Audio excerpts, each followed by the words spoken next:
Assalamualaikum warahmatullahi wabarakatuh. Good morning, everyone. Today, we want to talk about the development of the COVID-19 in Indonesia. First, we'd like to say that there's been an additional positive case today of 4,002, and the number of active cases on today is 61,686, or 21.8%, in which the active cases of the world are 22.8%. Next is the number of cases held at today's cumulative total of 210,437, or 74.4%, where the world net cash figure is 74.14%. Next to the death is the number of cumulative deaths today of 10,601, with 3.7%. Value the world is 2.99%. The number of cases of the decade continues to decline compared with the previous days, but until now is still above the global death rate. The next development of the weekly positive case at the national level was the rise at the case 16.4%. Compare the previous week from 26,314 to 30,649. And if we look at the highest increase in cases of September 29, namely West Jakarta, DKI Jakarta, East Kalimantan, West Sumatra, and Central Java. West Java increased by 594 cases, but this week a fairly large number of 1,726 cases.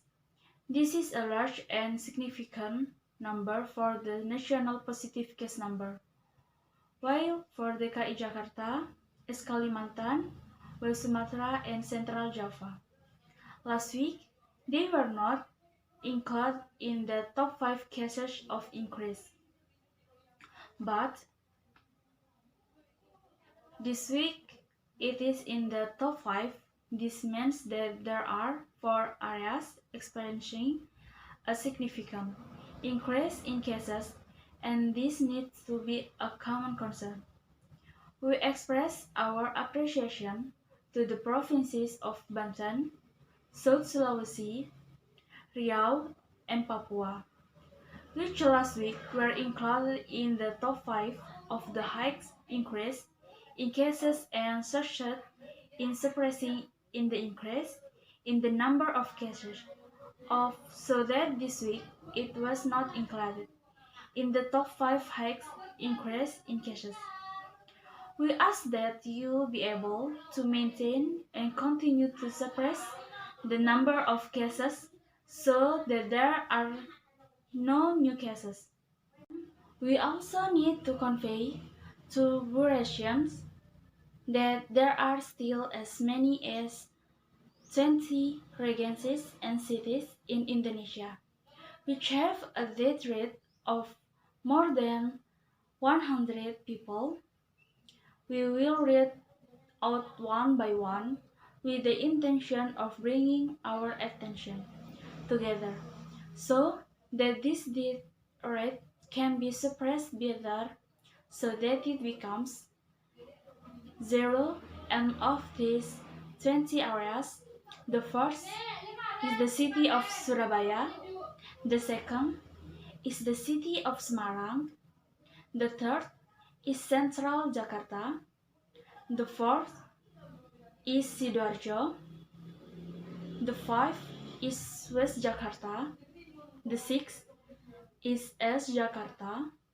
the seventh is the city of Makassar, the eighth is South Jakarta, the ninth is the city of Medan, the 10th is Gresik, the 11th is North Jakarta, the 12th is the city of Palembang, the 13th is the city of Balikpapan, the 14th is the city of Malang, the 15th is the city of Banjarmasin, the 16th is Demak, the 17th is Pasuruan, the 18th is the city of Manado, the 19th is the city of Mataram, and the 20th is Kudus.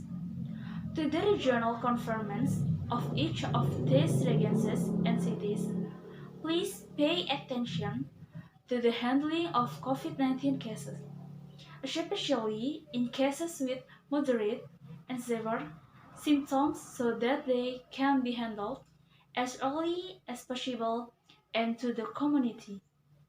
We ask that if you experience COVID-19 symptoms, you can immediately see a doctor and it can be treated immediately before the symptoms get worse.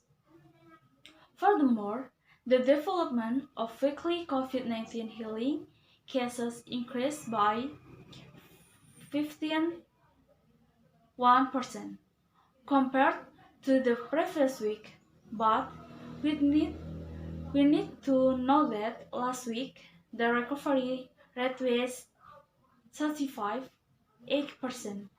So this is a decrease in healing compared to last week.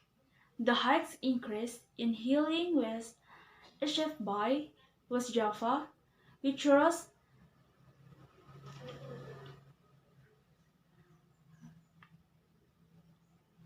767 people. Riau rose 625 people.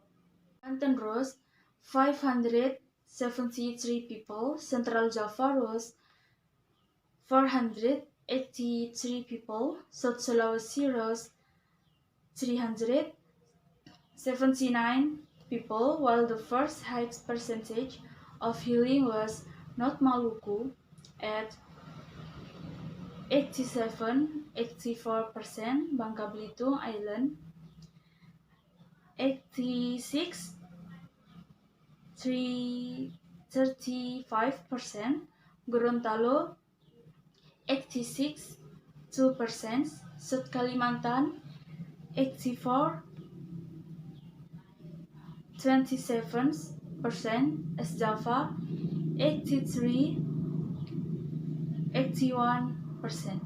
We ask that all provinces that can achieve this health recovery can continue to maintain and improve it, and coincidentally, this Sunday East Java is included in the top 5 improvements in healing, and this needs to be appreciated and maintained so that the recovery rate is the same as the death rate.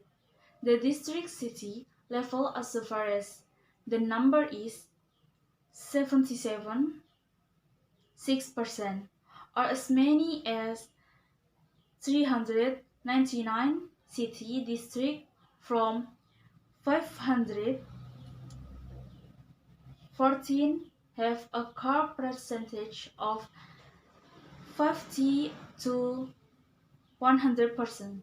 This is a good thing that needs to be maintained and improved so that the recovery can reach 100% if the case is handled well and early, then the potential for getting a 100% cause the potential is very large, but there are still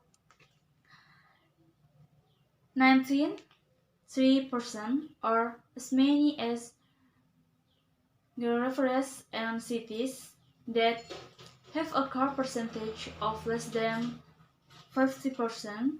This needs to be a concern of the respective local governments to be able to improve healing and improve health service and early treatment. We ask that the city district, especially regional leaders, whose recovery rate is still below 50%, immediately coordinate with the Ministry of Health and the task force so that we can help with what is needed done in order to really increase the recovery rate. That's all I can say about the development of handling COVID-19 in Indonesia. Thank you for your attention. Wassalamualaikum warahmatullahi wabarakatuh.